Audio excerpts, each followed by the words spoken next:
Welcome back. I'm Ruth Ann from Abundant Blooms Flower Farm, and today we're going to be talking about how to daisy chain row cover. I want this video to be just like really specific and teach you just how to daisy chain row cover, which basically means how to take an unmanageable, infuriating piece of material that's 80 feet long and manage it. How do you store it and keep it and make it manageable?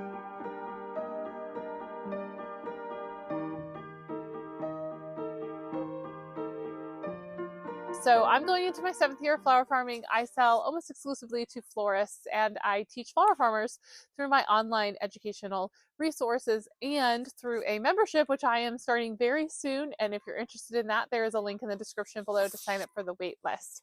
So I'm going to show you how to daisy chain row cover and how I store it and how to undo it so you don't have to lose your sanity over, row cover that is driving you crazy. One added benefit to doing the method that I'm doing is when it's done like this, when it's stored like this, it doesn't rip very easily. Otherwise, you can easily rip row cover, and that, eventually will make it unusable. I have definitely have some holes and tears and rips in mine. So I'm going to show you how I'm going to daisy chain it. So it is the very end of March. It's about 35 degrees here. I had this row cover on last night because it was about 20.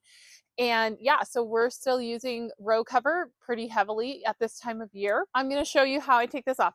Now, I actually, when I'm putting them on and off every night, I don't do this. This is for either when it's in the spring and like right now I want to water in here and it would just be a really muddy mess, or if it's going to be off for several days or a week or something like that, it's just so much easier to take them off, or if you're outside in the field, and for sure at the end of the season when you're putting them away to store them. So to store this in the short term, when I'm like, in the spring here, I just throw them over the pilings, the wind bracings of my tunnel. But then when I'm all done, I just put them in my shed in like a big 55-gallon old trash bin thing. So I'm just going to grab the front of this and pull it off the hoop.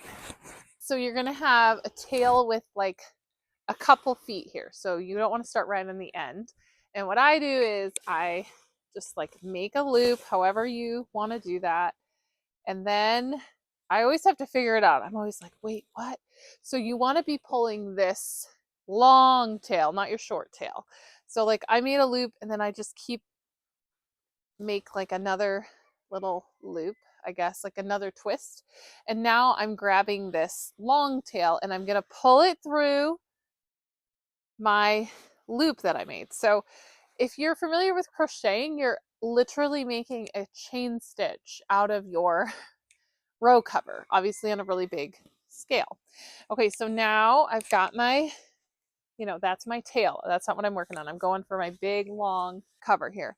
And then you're going to make another pull it through the loop. Now, you could make these really tight. I don't like to do that. I like to give them I like to make them kind of big because when you go to undo it, it's easier. So I make the loops kind of big. So I'm just going to keep going here. And sometimes I just like literally make it bigger. So I like them kind of big. And so you can see what I'm doing here. Oh, there's a praying mantis sac. I'm making this be nice and tidy and make it be together. Okay, so I'm just going to keep going here. And you'll be able to see how quickly I can do this. So this is very easy. Sometimes you can kind of like grab it and then go through it and grab it with the other hand, kind of. But like I said, I like to have it not be super tight. I'm going to flip the camera here so you can see I'm bringing this whole row in. Now I like to kind of like, okay, bring this arm through and then grab with this arm and then grab with this arm, making sure I'm not too tight, and then grab with this arm and this. Sometimes it's easier if you're right-handed or left-handed to just keep it together. And then just keep pulling. I'm almost done. Pull again and again. Got a bunch of leaves hanging off of it. And this is 6-foot wide agrabah. So this is, there's a lot of material here. This is probably about 80 feet long. We're almost done. Okay, there we are. We're done. So here it is.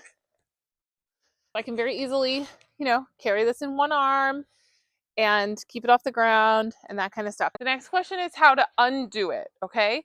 So that's the easy part. So you just have to find the end that you finished on. So the end that you started, pull this, it's just gonna tighten this like knot.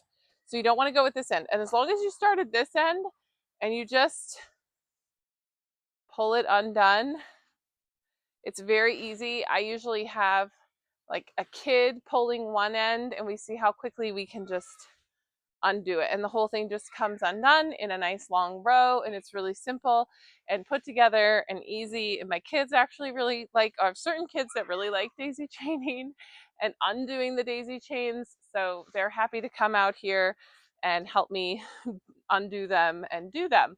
So it's very, very simple to undo and very simple to redo, like this. And then I like to pick a big one, and you can just throw it up and over like that. And that's it. Now, earlier this winter, I had enough to triple row cover all of this, and I haven't needed to triple row cover in, a month. And I didn't really suspect that I would need to triple things again. So I put 2/3 of these row covers totally away in my shed to just kind of, streamline this process.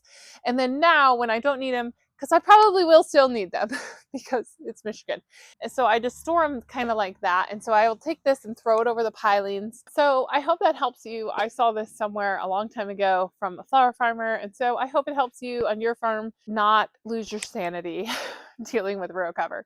And if you enjoyed this video, I recommend that you check out the video I did on this simple metric that you can track on your farm free and easily, and I show you how to do it in this video. And I hope that that helps your farm this season as well. I'll see you in the next video. Thanks for being here, friends.